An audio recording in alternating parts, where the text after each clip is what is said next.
জয় শ্রী ঠাকুরের জয়, জয় শ্রী মায়ের জয়।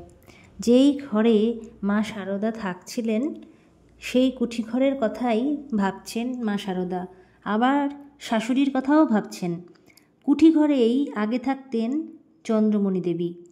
অক্ষয় ঠাকুরের ভাইপো ওই কুঠিঘরেই মারা যায়। তার মারা যাবার পর কুঠিঘর ছেড়ে দিলেন চন্দ্রমণি দেবী। বললেন, আর থাকবো না ওখানে, নবতের ঘরে থাকবো, গঙ্গাপানে মুখ করে রইব, দরকার নেই আমার কুঠিঘরে। কিন্তু সম্পূর্ণ সুস্থ না করে ছেড়ে দেবেন না শ্রীরামকৃষ্ণদেব। আপনারা যারা এর আগের আমার ভিডিওটি শুনেছিলেন তারা জেনেছিলেন যে সারদা মায়ের জ্বর হয়েছিল খুব। তো সেই ঘটনার রেশ ধরেই আজকের এই ভিডিওটা বলছি। দরকার নেই আমার কুঠিঘরে, কিন্তু সম্পূর্ণ সুস্থ না করে ছেড়ে দেবেন না শ্রীরামকৃষ্ণদেব। ডাক্তার ডেকে আনলো, ওষুধ খাওয়াতে লাগলো নিজের হাতে, দাগ মেপে খড়ি ধরে। কত সেবা, কত যত্ন, কত স্পর্শহীন পবিত্র স্পর্শ। স্বামীর সঙ্গে গাছতলাও রাজ অট্টালিকা। স্বামীর প্রতি উদাসীন এক সধবা মেয়েকে বলছেন শ্রীমা, আবার স্ত্রীর প্রতি বিমুখ এক স্বামীকে বলছেন স্বামী স্ত্রী একসঙ্গে থেকো, দুজনে যেখানেই থাকো সেখানেই রামরাজ্য। রাধুর স্বামীর নাম মন্মথ। একদিন রাধু এসে শ্রীমার কাছে নালিশ করলে স্বামী তাকে চড় মেরেছে। কেন, কি করেছিলি জিজ্ঞেস করলেন শ্রীমা। গামছা ছুঁড়ে মেরেছিলাম। একটা গামছা ছুঁড়ে মারলেই কি একটা চড় মারতে পারে? শ্রীমা অবাক মানলেন। একজন সধবা ভক্ত স্ত্রীকে সালিশ মানলেন। জিজ্ঞেস করলেন, হ্যাঁ বৌমা, এরকম হয়?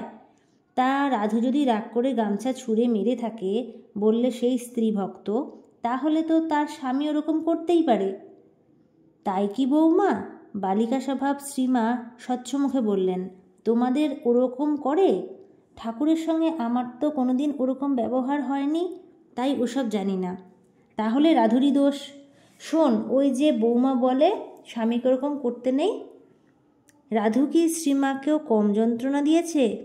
বায়ুরোগে পাগলের মতো হয়ে আছে তখন কোয়ালপাড়ায়।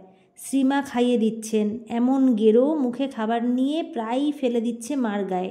বিরক্ত হয়ে মা বলে উঠলেন, দেখো মা, এ শরীর দেব শরীর, এতে আর কত অত্যাচার সহ্য হবে? ঠাকুর আমাকে কখনো ফুলের ঘাটই পর্যন্ত দেননি, কখনো তুমি ছাড়া তুই বলেননি। একবার আমাকে লক্ষ্মী মনে করে তুই বলে কি অপ্রস্তুত। তক্ষুনি জিভ কামড়ে বললেন, ওমা তুমি কিছু মনে করোনি, আমি লক্ষ্মী মনে করে তুই বলে ফেলেছি। মনও স্থির করে নিতে দেরি হলো না মা শারদার। এখানেই সে তার বাকি জীবন কাটিয়ে দেবে, এই তরুমূলে বিস্তীর্ণ ছায়ায় সংক্ষিপ্ত আঁচল পেতে। এই তৃণাসনই তার রাজেন্দ্রাণীর সিংহাসন। মেয়েকে তো কই গদাধর ত্যাগ করেনি, বরং সাদরে গ্রহণ করেছে, স্বহস্তে সেবা করে নীরোগ করে তুলেছে। তৃপ্ত মনে এইসব ভাবতে ভাবতে বাড়ি ফিরলেন রামমুখুজ্জে। স্ত্রীকে গিয়ে দেবেন সেই সুখবর। আমি কি তোমাকে ত্যাগ করেছি? নহবতখানায় বন্দিনী মা শারদাকে জিজ্ঞেস করলেন শ্রীরামকৃষ্ণদেব। না, তুমি আমাকে গ্রহণ করেছ। সমান বৃক্ষের ডালে আমরা দুই সখার মতো দুই পাখি একেবারে পাশাপাশি বসে আছি, পরস্পরের দিকে তাকিয়ে। আমি আর তুমি, অগ্নি আর সোম, আদিত্য আর চন্দ্রমা, শক্তি আর শিব, প্রপঞ্চরূপিণী আর নিষ্প্রপঞ্চ।